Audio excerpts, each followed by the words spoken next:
Hey ladies, welcome back to the channel. As you can tell by the caption of the video today, we are going to be doing almond holographic nails. So I like to call these glazed donut nails, and once we get to the end, you'll see why. So make sure to comment, like, and subscribe. We're going to go ahead and hop right into the tutorial. Well, actually, let's take a step back. Really quickly, I do want to add in that, as you can tell in my voice, I am a little under the weather. I'm okay, but I'm just trying to get my voice back, which is why I have been gone for so long as far as posting actual tutorials. So just wanted to throw that out there in case you were wondering why I sound like a frog.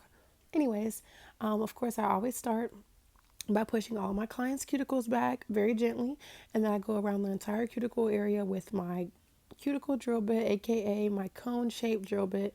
This just exposes the entire nail and cleans it completely off, making sure that the cuticle area is nice and prepped and ready for acrylic application. So now I am going in with my 180 sanding band, and this is super important because this is what removes the natural shine from the nail, and that is what will prevent the acrylic from adhering to the nail properly, which will cause nails to pop off or not last as long. So you do want to make sure that you are carefully and gently just going across the entire natural nail to get all of that shine off.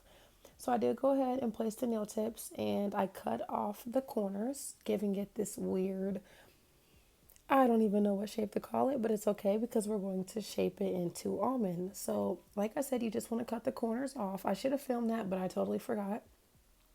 Now I'm taking my 80 grit file, and as you can see, I'm literally just filing in the direction from the side of the nail leading up to the tip of the nail, and that is what will give me that rounded almond shape. Now I do want to throw out there that everyone does their almond differently, and every client likes their almond a certain way.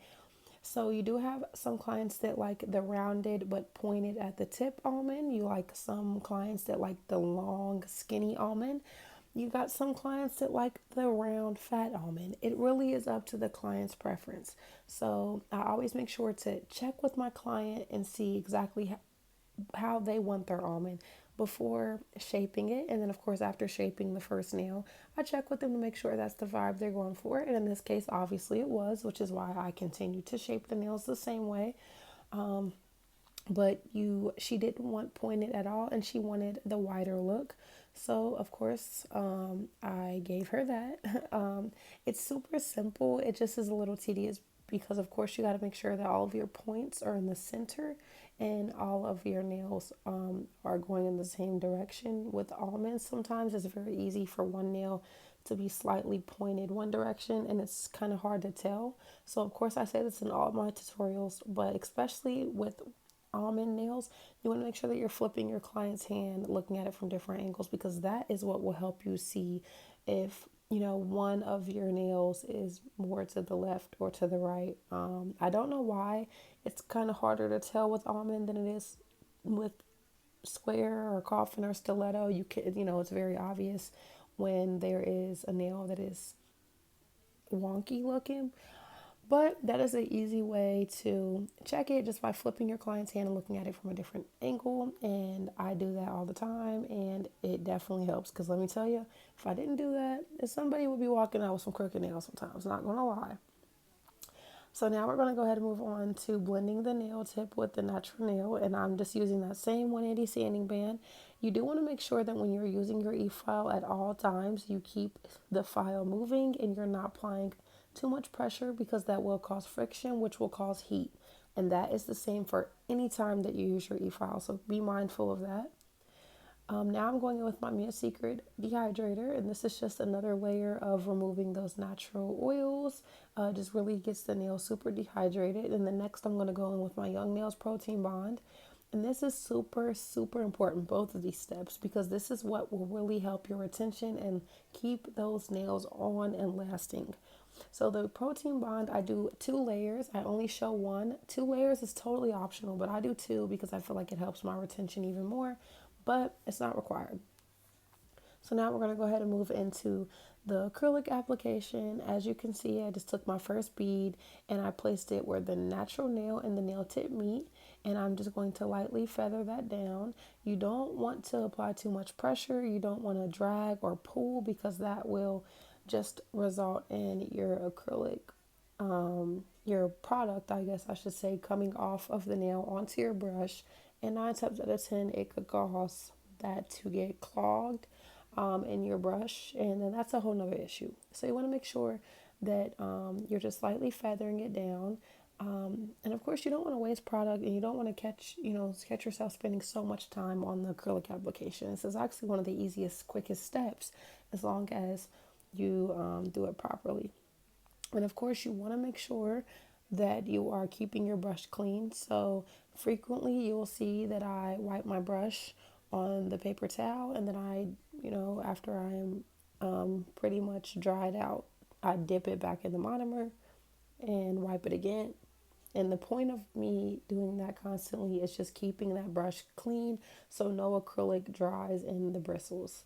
I will have to do a separate video on how to fix that if salvageable, and how to clean your brush, because it's not the end of the world if that happens, but that'll be another video. So if you'd like to see that, comment down below, and I can definitely show you how to restore acrylic brushes. But anyways, back to the tutorial. Another thing with the almond nails, well, any nails, honestly, when you're doing your acrylic application, you want to make sure that you are keeping the shape. So to do that, you want to make sure that you're just wiping the edge of the nail. In this case, we're wiping the around the nail. But I say especially with almond, because almond normally takes much more time and much more, effort to shape, rather than when you do square coffin, you just apply the pre-shade tip, and cut them, and do a little filing maybe. But that's here nor there. When it comes to almond, you have no choice really but to shape them and kind of perfect the shape in the beginning. So you want to make sure that when you're applying your acrylic, you are keeping that shape. That way you don't have to, spend any more time on the shape really. Of course, you have to clean it up in the end, but as long as you keep it clean during the acrylic application, you won't have much to clean up or file. As you can see, I used 3 beads for this nail. I normally say that with short and medium nails, 2 to 3 beads is definitely usually enough, but that is just my preference, you guys. Make sure that you are doing what is comfortable to you. You want to make sure that you're looking at your client's nails from the side, making sure that you have a nice apex and a nice overall foundation, because if you need to use more acrylic, definitely go for it. If you feel like you've used too much, don't panic, because in the end, yeah, you might have to spend a few more minutes filing, but it's savable. So don't worry, just do what's comfortable for you. And again, I am making sure to not only wipe the sides of the nail, but making sure that after I apply the cuticle bead and move on to the next nail, well, prior to moving on to the next nail, I'm making sure to wipe around the client's cuticle area and the skin. And that is because, not the entire skin, but just the cuticle area. I wanted to make that clear. But obviously, you don't want any acrylic to get on the cuticle area or on the skin, and that is because that will cause lifting and it is uncomfortable. Like, think about acrylic just being hardened on your cuticle area. That's a pretty soft, delicate area. So to avoid that and to avoid lifting, you want to place your bead right underneath the cuticle, but not at the cuticle. That might sound confusing, but once you practice it a few times, it will make more sense. You want to place it again right underneath the cuticle, because as you feather it down, it will slightly push up. And sometimes flooding can happen. Sometimes your bead is a little too wet, or sometimes the acrylic just doesn't cooperate all the way, and it ends up going on the cuticle or on the skin. An easy fix for that is just simply wiping around the cuticle area, and cleaning it, making sure that it is nice and, you know, clean, I guess. Usually wiping it with a damp brush, with your brush. I don't even want to make it seem like it's, more of a step than what it is. Just making sure that your brush has no acrylic on it. Wipe it on your napkin and then just go around the cuticle area and get all of that acrylic off, or push back into the nail, feather it down, and move on to the next nail. So this is pretty simple, you guys. Almond is actually, I don't want to say one of the easier applications, but I will say, and then this may be different for you or for other nail techs, but short square is obviously to me, the easiest acrylic application because it usually takes, only one or two beads. It's super quick, boom. But the reason I say almond is a little bit easier as well is because it's kind of narrow. So you don't need as much acrylic as you would with a square or coffin because of, this is going to sound kind of scientific, but obviously that diameter is a lot smaller. So with almond, as clearly the tips are more narrow. You don't have to use as much acrylic. So I don't know. I have my own. It's girl math. I feel like almond nails are a little bit easier when it comes to acrylic applications. So this is the finished result of the acrylic application. Now don't hate me, but I did somehow lose the video of me regaining the shape. But don't panic, it's super simple. You just want to follow the shape of the nail and make sure that it's nice and crisp. You don't have too much filing to do because it was already done in the beginning for the most part. So like I said, filing these were just as simple as following the shape that we have already previously made. And then I do take that same file, the 80 grit file, and file over top of the entire acrylic nail besides the cuticle area. Now, obviously, as you can see now, I'm going in with my ceramic fine drill bit and I am sealing the cuticle area. That is important because that is what helps prevent lifting. And I don't go across the entire nail with that because, again, like I said, I already did that with my 80 grit file. So now I'm just taking my buffer and I'm just buffering those nails, getting off anything that may have scratched or gotten on there from using that e-file or the regular file, just making sure they're nice and sanded. I have my client wash their hands after I apply cuticle oil.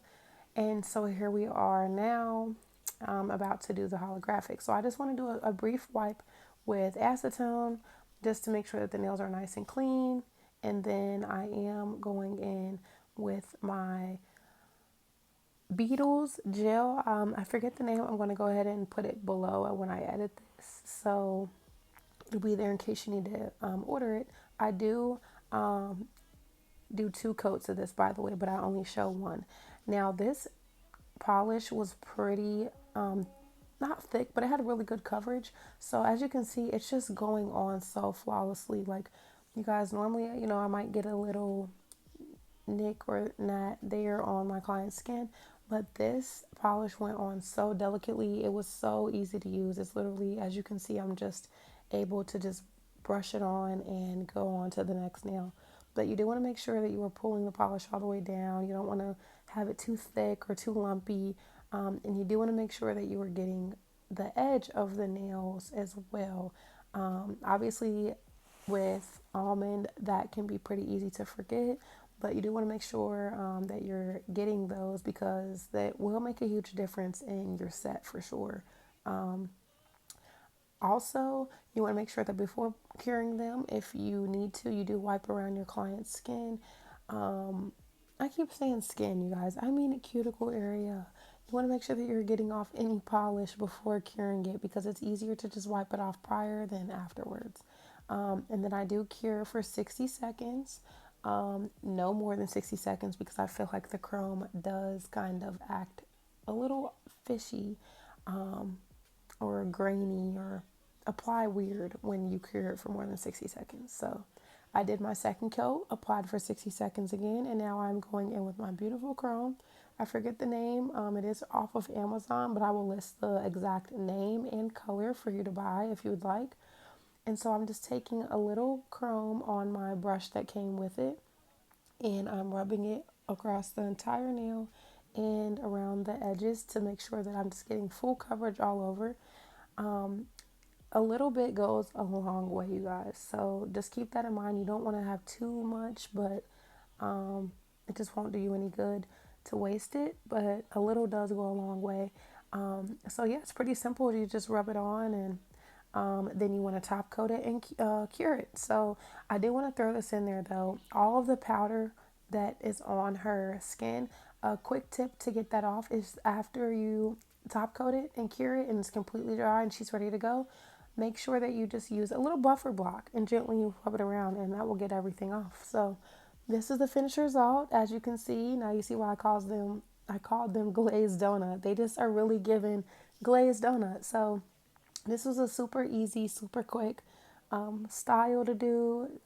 Definitely a go-to for the fall, especially if you're using this color, but oh, just such a simple set and it's so cute. So thanks for tuning in to another video. If you're new here, welcome. And if you're a returner, I love you. Thanks for coming back and I'll see you in the next video. Peace.